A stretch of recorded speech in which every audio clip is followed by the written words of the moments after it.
Good morning, everyone, and welcome to another edition of Weather Academy. This is our Friday edition.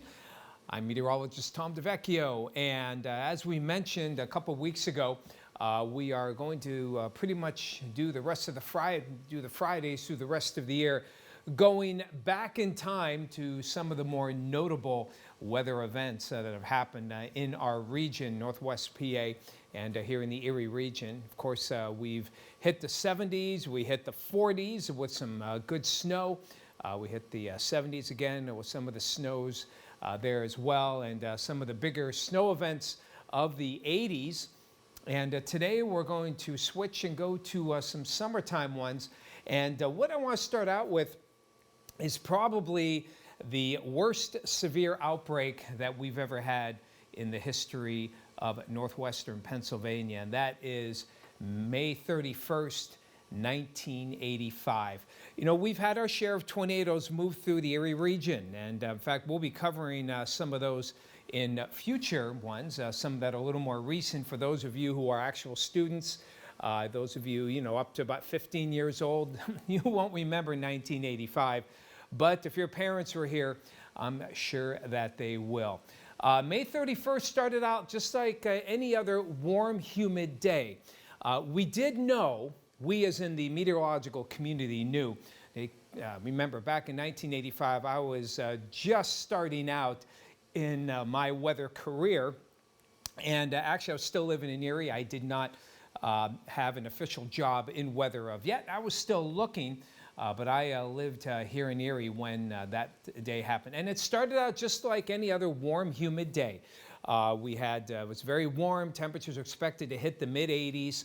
And now the Weather Service and the Severe Storms Forecast Center, that's what it was called back then. We now call it the Storm Prediction Center. Everyone knew that there would be some storms today, and we also knew that there would be a good chance that they would be severe. So the severe weather really didn't catch us off guard in that respect because we had warm, humid conditions. Dew points are up there. We had a big cold front that will be arriving. We'll check out the weather maps in just a moment on what we are looking at. But this, the threat of severe weather, in fact, we were under a moderate risk of severe weather. Now, just a quick description here of how we describe the risk of severe weather. Now, back in the 80s, you had basically, now we have, I believe, we have 5 levels of risk. But back in the 1970s and 80s, we basically had a little bit less. You had no risk for severe weather. You had a marginal risk. Then you had moderate, and then severe. Excuse me. There weren't any today we have a few more in-betweens. We were in the moderate risk range. So there was, the weather services around the area were heightened, and they were ready. So we're under a moderate risk. What happened really,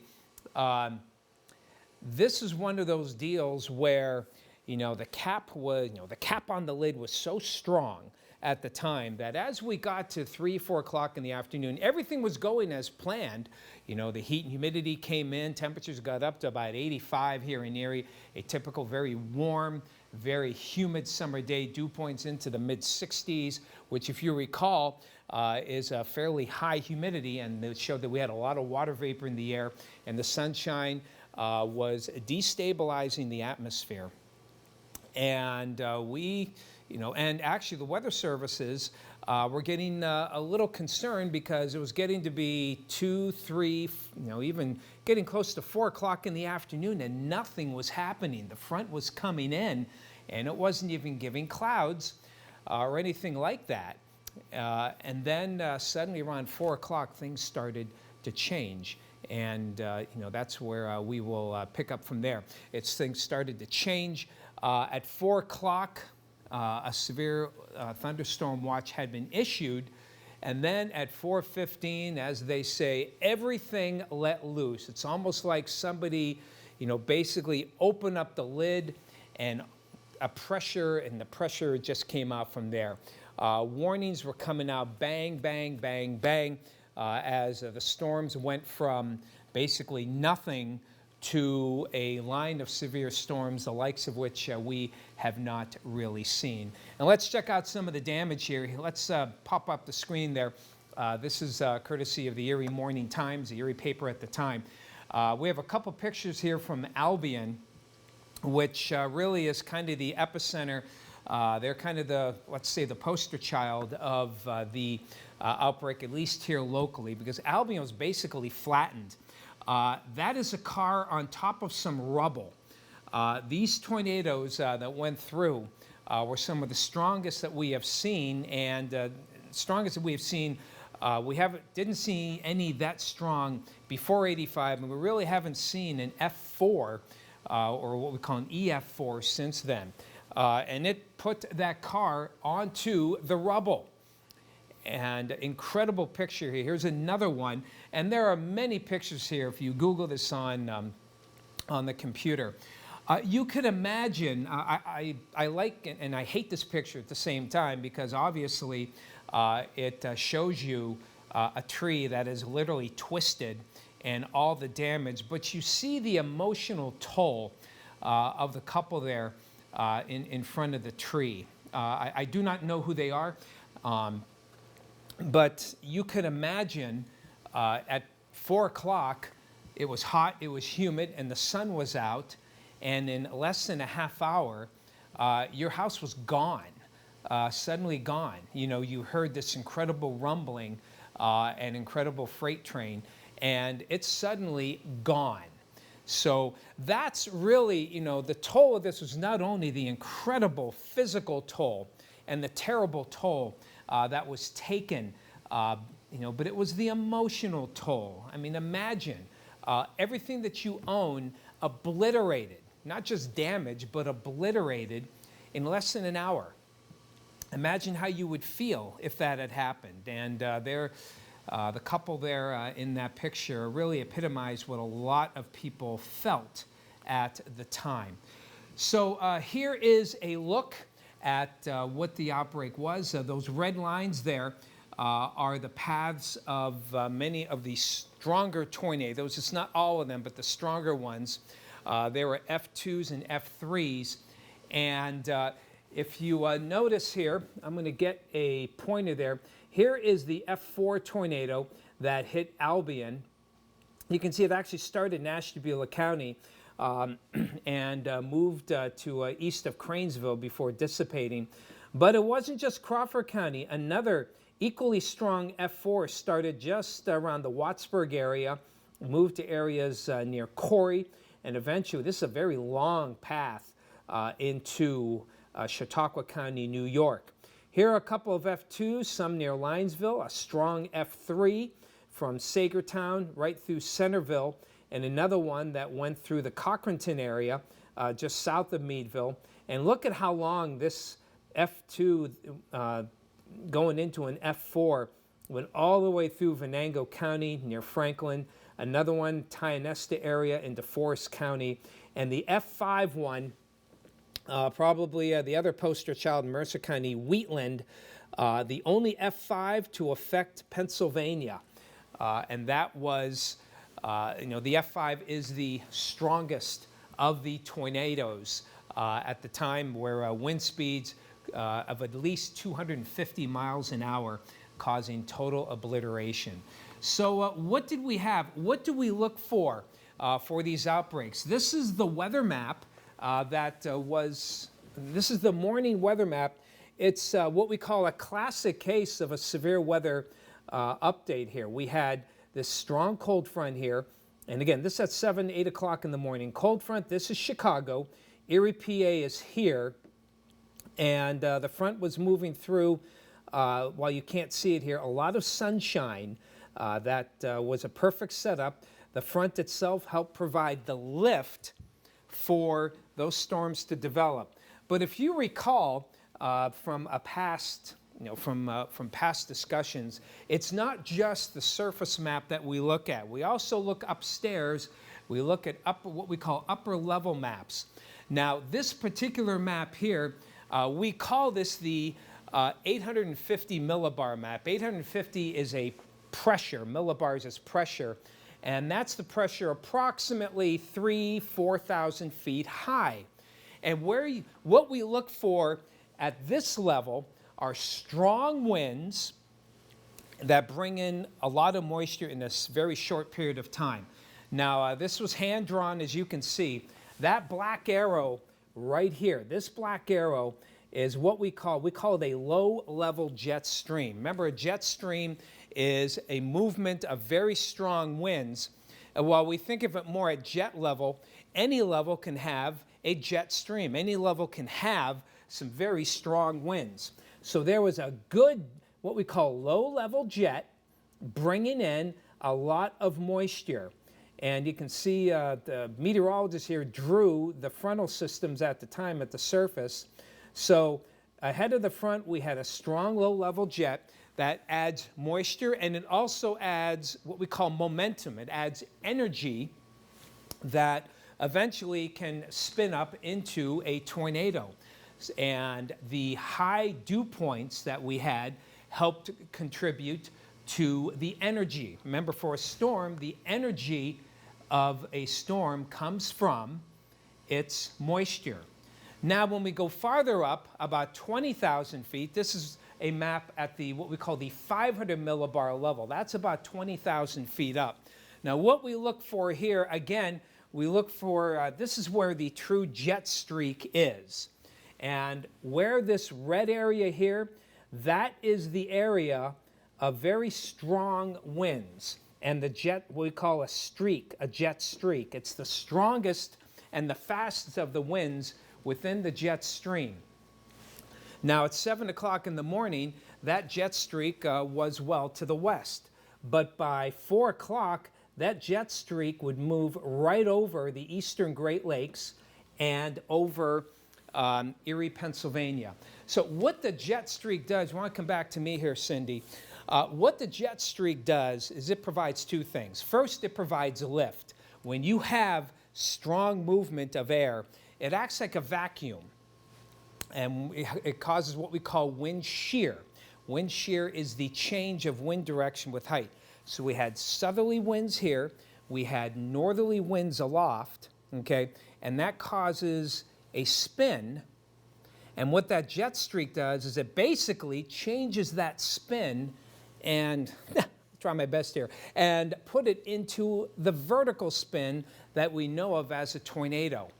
So we had a great setup here, both at the lower levels. We had the strong cold front. We had a good low-level jet streak bringing in all that moisture and momentum.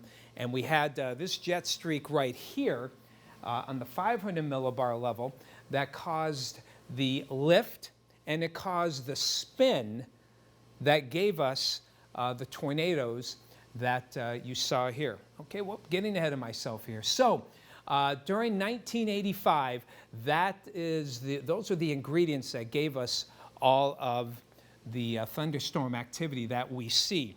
Now, a gentleman gave this to me after Albion was, the Albion tornado.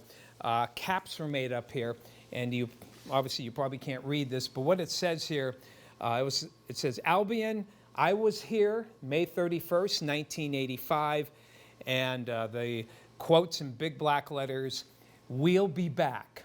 And Albion certainly did return, as so many other places returned to normal. And you travel through it now, you can still see the scars when you go through some of the outlying areas that got hit.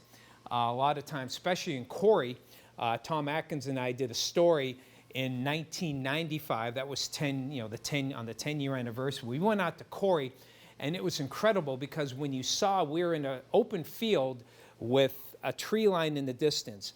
And the neat thing was, you had these tall trees, say 40, 50 feet high, and then there's a little part where the trees are only about 20 feet high. That's where the tornado went through and leveled the ground. So the new growth, of course, wasn't as tall. So you saw this perfect U shape of the path that the tornado took back in 1985.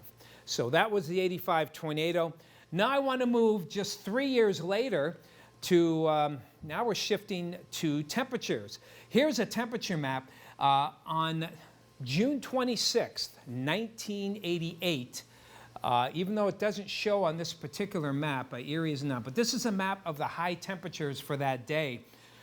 The top number is, well, you see these dots, like this dot over here, which I believe is Youngstown. The top number is the high for the day, the bottom number is the low. So there you see 98 degrees, but look at all these hundreds, 103, 106, 105, 102.